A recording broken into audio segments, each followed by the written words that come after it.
Salut à toutes et à tous, bienvenue sur Coinflex. Il fait très beau en ce dimanche 28 septembre 2025, ça fait du bien de voir le soleil pour notre petit récap hebdo économique, financier et crypto. Une semaine marquée comme d'habitude par des tensions géopolitiques, des données économiques clés et des mouvements sur les marchés. On vise 10 minutes max, alors on y va direct. Si vous aimez le contenu, likez, abonnez-vous et activez la petite cloche. Je me pose et c'est parti. On commence par la macroéconomie. Donc cette semaine, l'Organisation des Nations Unies a été au centre de l'attention avec la 80e Assemblée générale à New York. Les débats ont porté sur les défis financiers mondiaux, comme par exemple la nécessité de combler un écart de financement de 4 trillions de dollars, donc 4000 milliards de dollars, pour les objectifs de développement durable. La conférence des Nations Unies sur le commerce et le développement a averti sur les risques des tarifs douaniers, de la dette et d'un déficit de confiance, avec plus de 50 économies en développement qui consacrent 10% et plus de leurs revenus fiscaux aux intérêts de la dette. Comme quoi, il y a pire que la France. En parlant de la France, donc lundi à la tribune de l'ONU, Emmanuel Macron a reconnu l'État de Palestine. Il a été rejoint par la Belgique, le Luxembourg, Malte, Monaco et Andorre. Et la veille, c'était Royaume-Uni, Canada, l'Australie et le Portugal. Donc ça fait désormais plus de 150 pays membres de l'ONU qui souhaitent la solution à deux États, qui est toujours catégoriquement rejetée par Benjamin Netanyahou.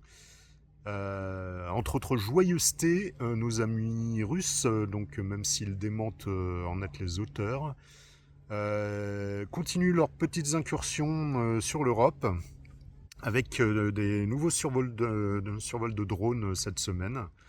L'Union européenne là, qui commence sérieusement à envisager donc la création d'un mur anti-drone donc sur toute la façade est, du nord de la Finlande jusqu'au sud de la Bulgarie.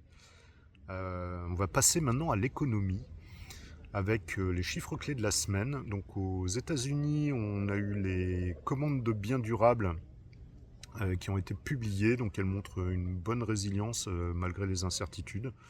On a la croissance du PIB pour le deuxième trimestre qui a été révisée à la hausse. On a l'indice PCE, donc l'indice des prix de dépenses de consommation personnelle, qui a indiqué une inflation core qui pourrait culminer à 3,1% d'ici la fin d'année, entre autres influencée par les droits de douane. En Suisse, on a la BNS qui a maintenu son taux directeur à 0% et qui a cité aussi les impacts potentiels des droits de douane sur l'économie. Donc elle prévoit une inflation plutôt modérée. Concernant les tarifs, ça nous avait manqué. Donald Trump a annoncé des nouvelles mesures. On a donc 100% sur les médicaments brevetés importés, 25% sur les camions lourds, 50% sur les meubles de cuisine et de salle de bain. Et on en a un autre qui est assez marrant, on a 30% sur les meubles rembourrés. Donc ces nouveaux droits de douane seront effectifs dès mercredi prochain, le 1er octobre. Comme à chaque fois, donc l'idée de Trump, c'est de protéger l'industrie américaine. Mais évidemment, le risque, c'est d'alimenter l'inflation et surtout les tensions commerciales mondiales. Donc à ce propos, lors d'une interview sur CNBC jeudi dernier, on a Ken Griffin, donc le fondateur du hedge fund Citadel, qui gère 69 milliards de dollars, je crois, qui a fortement donc critiqué la politique de Trump, a commencé donc par ses deals corporatifs qu'il a décrits comme étant du crony capitalisme, donc du capitalisme de copinage, qui au final fait perdre tout le monde. Il prédit aussi une seule coupe de taux de la Fed supplémentaire en 2025, avec une inflation qui sera certainement plus proche des 3% que des 2% selon lui en 2026, à cause des droits de douane. Il note aussi que la politique d'immigration de Trump impacte fortement le marché du travail. Et dernière chose, il commence aussi à voir des échos de la bulle Internet dans les excès de valorisation de l'IA. Du côté de la France, on a notre nouveau Premier ministre, donc Sébastien Lecornu, qui ferme la porte à l'attaque Zuckman et au retour de l'ISF. Donc aurait-il compris quelque chose à l'économie? Ce serait, je pense, presque une première hein, dans le paysage politique français actuel.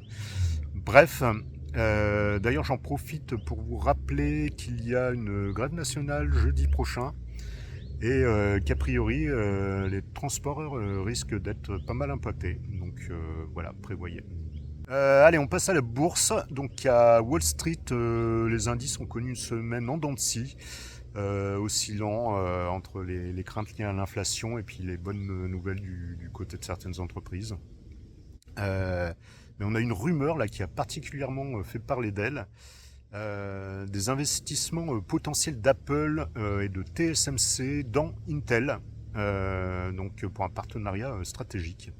L'action elle a bondi de 17% sur la semaine. Elle a clôturé à 35,50$ vendredi.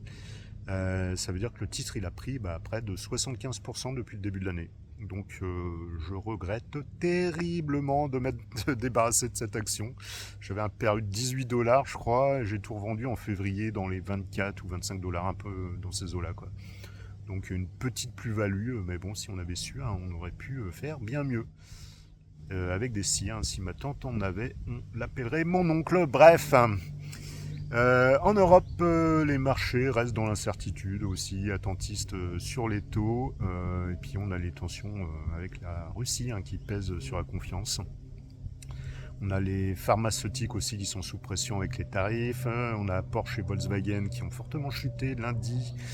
L'ensemble des constructeurs auto de toute façon qui sont dans le rouge. En Asie, les marchés ont plutôt réagi négativement aux perspectives de tarifs américains.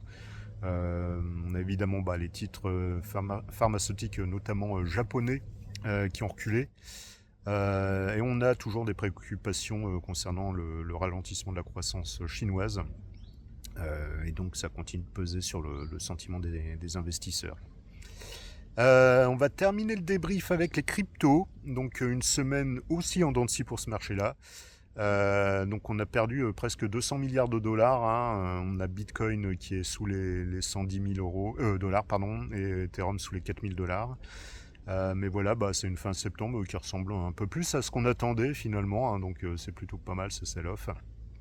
L'événement le plus marquant hein, pour l'écosystème donc dans les 2 dernières semaines, ça reste l'assouplissement des procédures d'approbation des ETF crypto par la SEC, donc la Securities Exchange Commission, qui ouvre clairement la voie à une vague de nouveaux ETF. Donc je pense entre autres à Solana, XRP, Dogecoin, peut-être le CRO, je ne sais pas. Aujourd'hui se termine la Korea Blockchain Week, qui apparemment a eu un super succès. Donc il y a eu la participation de plein de monde, il y a eu les fils Trump, il y a évidemment Justin Sun, le fondateur de Tron, on a eu le boss de Tether, etc. Donc c'est le genre d'événement qui prend de plus en plus d'ampleur hein, et qui montre du coup une adoption grandissante des crypto-monnaies. Donc ça fait plaisir. Voilà, donc à surveiller la semaine prochaine. Donc on a le rapport sur l'emploi US, on a les indices PMI manufacturiers et des services donc pour les USA mais aussi pour l'Europe. Et puis évidemment on va regarder hein, l'évolution des tensions géopolitiques. Voilà, c'est tout pour aujourd'hui les amis. Donc n'oubliez pas de vous abonner et d'activer la cloche pour ne pas manquer mes prochaines vidéos. Je vous souhaite à toutes et à tous une excellente semaine. Prenez soin de vous et à la semaine prochaine. Bye.